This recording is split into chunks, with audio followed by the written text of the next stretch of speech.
And I would like to compliment Deputy Pringle on moving the bill today.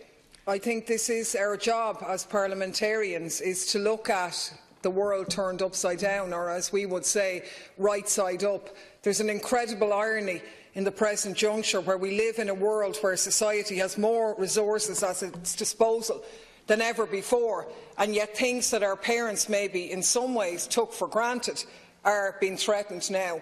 The idea that you would have a right to health care when you're sick, to access food when you're hungry, a roof over your head, that you could have an education, and that you would hold out the prospect that your children could have a better life than what you had, is actually being stood on its head now.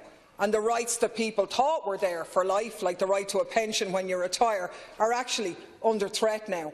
And in that sense, I think the bill is to be hugely welcomed, because it puts the focus on where things should be.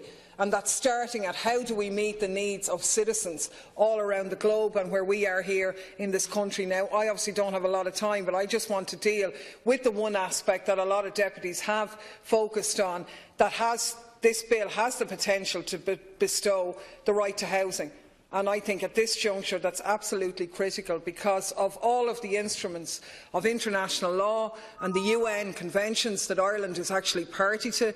The International Covenant on Economic, Social and Cultural Rights provides the most comprehensive protection for the right to housing, and God only knows we need that at the moment. There is a disgusting irony in the fact that our Constitution protects property rights but not the right to housing. That's really telling, actually, about what the priorities of successive governments in this state has been. And we have to put it on the record that we're actually an exception in global terms, or certainly in European terms in that regard, when Ireland is one of only 3 countries in the EU 15 in which people have neither a constitutional nor a legislative right to housing. So it's not actually even that radical. It's something that most European countries have already. We know that back in 2012, a poll commissioned by Focus Ireland found 80% of the public support a constitutional right to housing. It would be probably 98% now, given the crisis that has unfolded. And we have to say the housing crisis is not an accident. It actually is government policy.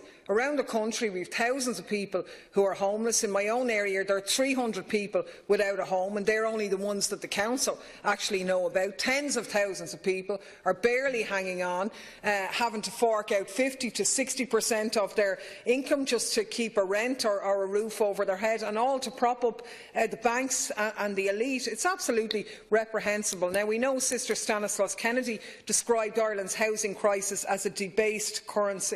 Now, it's not new to use housing as a gambling chip in Ireland, but the grim endgame is very much apparent now. And I don't think anybody here is saying that if we pass this legislation, it's going to be a magic wand to address that. It certainly isn't, but it's going to go some way to retilt the balance in favour of citizens and give some form of redress. I mean, I find it astounding that the Minister for Finance, Michael Noonan, at the back of a housing crisis, saying the following recently: homelessness is explained by a shortage of accommodation, and while an increase in rent might push an individual family into homelessness, the rental unit vacated will accommodate another family.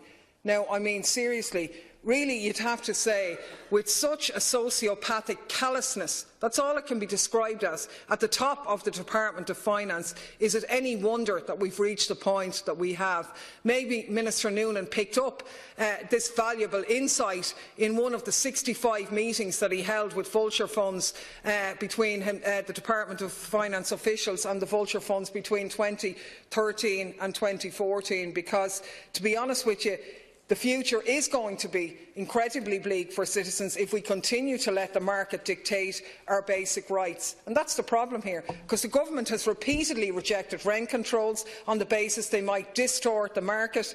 What we're trying to do here is enshrine political and civil rights are enshrined in the Constitution, it's difficult to create a market for the things that rights protect. And that's what we're trying to do, remove the commodification of basic rights. I think it's an excellent step forward. I think it's precisely the type of issue we should be doing here, and I compliment Deputy Pringle for bringing it before the House.